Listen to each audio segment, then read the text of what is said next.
This year, over 10 million people will be diagnosed with some form of cancer. Many of them will be young adults in the prime of their lives. All of them will have to make a choice. They can accept their fate, or they can prepare to live. Hi, my name is Esther Balazs, and I was diagnosed with breast cancer when I was 30 years old, and it was stage 3 breast cancer. Actually, the first thing I did was I went to Los Angeles with my girlfriend, and we partied for 2 entire days. I love snowboarding so much, and one of the things when I was sick, every time I was at home and alone and miserable, I thought about that.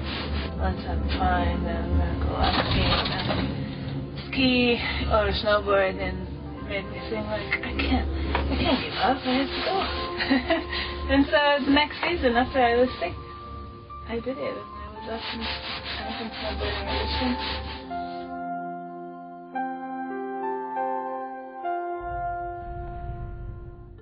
I was diagnosed with chronic myelogenous leukemia.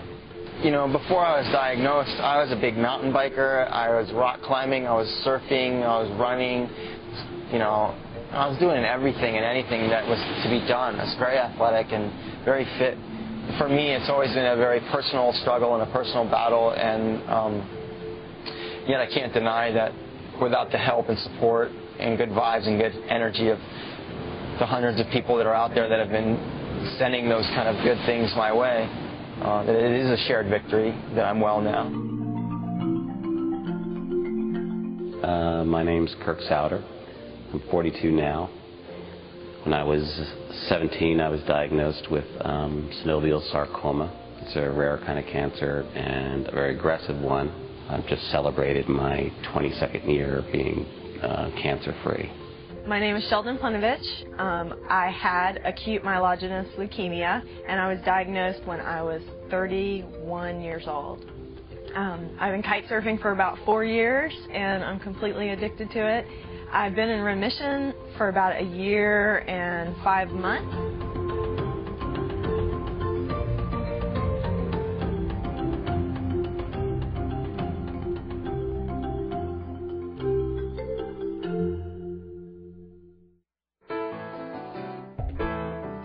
Well, the first thing I say is, listen, you know, not only did I have what you had, I had that in a metastatic way. I had it spread to my lungs and so on, and I'm still here, you know, 25 years later. Things are going to get better. I would say it sounds terrible now, but things are going to get better. It'll get better. It's just temporary, and you just go on. To people who aren't interested in finding out more about their disease, I would say, one, you're taking a big risk. You're putting all your trust into healthcare providers, and if you're going to do that, make sure that you really know a lot about your doctor and you really trust that person. The one thing I would say is take control. Be your own expert. Learn how to read the statistics. Learn how to learn what the clinical trials are, what's going on, and what's working and what's not. I read everything. I talked to everyone. I researched everywhere and everything I could. Don't put it all into the doctor's hands. Take it yourself and use them as tools, but know that you are, in the end, the person who's going to heal you, and you have to take the actions you have to take. There's no reason to be intimidated. You're the boss. If you ask my doctors what I was like or to describe me, they would say that I was one of the worst patients that they ever had. You have to be the squeaky wheel. I mean, demand what you want. You know, demand to know what the latest thing that's going on. Demand to know why a doctor is doing this. And I continually was going to my doctors with a sheet of printouts and saying, I know all about that. What about this? What about that? What can you tell me about that? And I think doctors kind of thought it was funny, because sometimes I would ask them questions that they didn't know the answer to, and it gave them something to go find out. And I think probably they just thought it was funny that somebody was taking that much of an interest in their own disease. I would visualize my body fighting this, alien thing. Just think about it as you got the flu, and once you deal with it and all your symptoms, your sickness will take the course it takes, and there'll be harder days and there'll be easier days, and just deal with it. Life will go on. I didn't do it alone. There's so many people, friends, family, people I don't even know that have just really rallied. And then having a goal, when I get well, this is what I'm going to do. When I did search for young women like me, I couldn't find anything. A young person with cancer was a rarity, and a young person with a rare form of cancer with poor survival statistics was even rarer. When I was diagnosed, there wasn't anything like that at all. And I just felt pretty isolated as a 31-year-old with leukemia. The reason it's so important to have a project like this for young adults, because when you are diagnosed at this age and you start looking for help, and there isn't really anything. There's no website, you don't know what to do.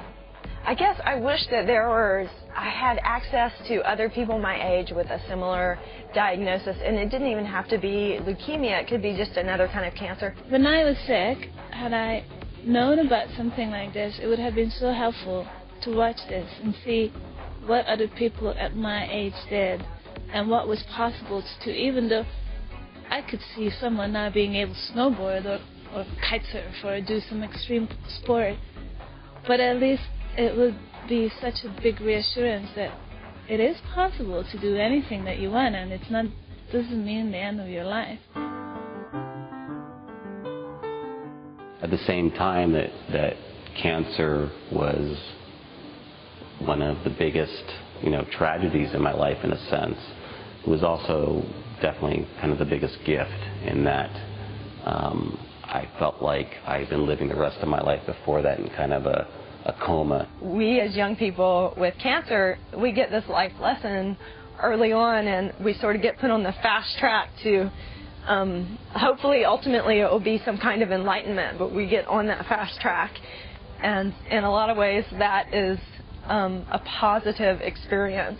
One of the benefits of having cancer, and there actually are some, is that it's brought me closer to my family.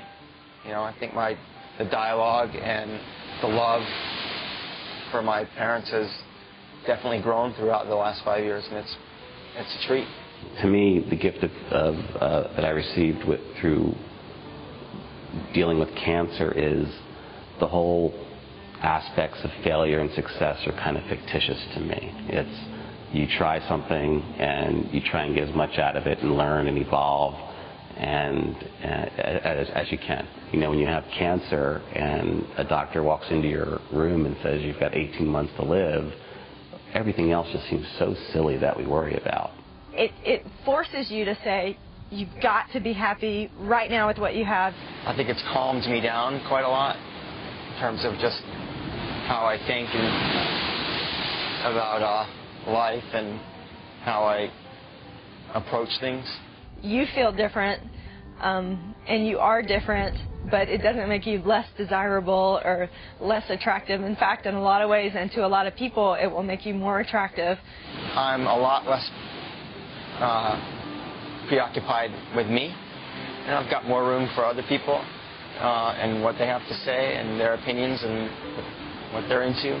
I was preparing to die instead of preparing to live, and regardless of my disease, regardless of anything, the point is that you get up every morning and you prepare to live. You visualize your future. You see where you're going to be 5 years down the line. Before we can help save the lives of young adults dealing with cancer, we need you to help us. Your generous participation will provide young adults with these tools for survival. A DVD that will allow them to see themselves as a victor and not a victim.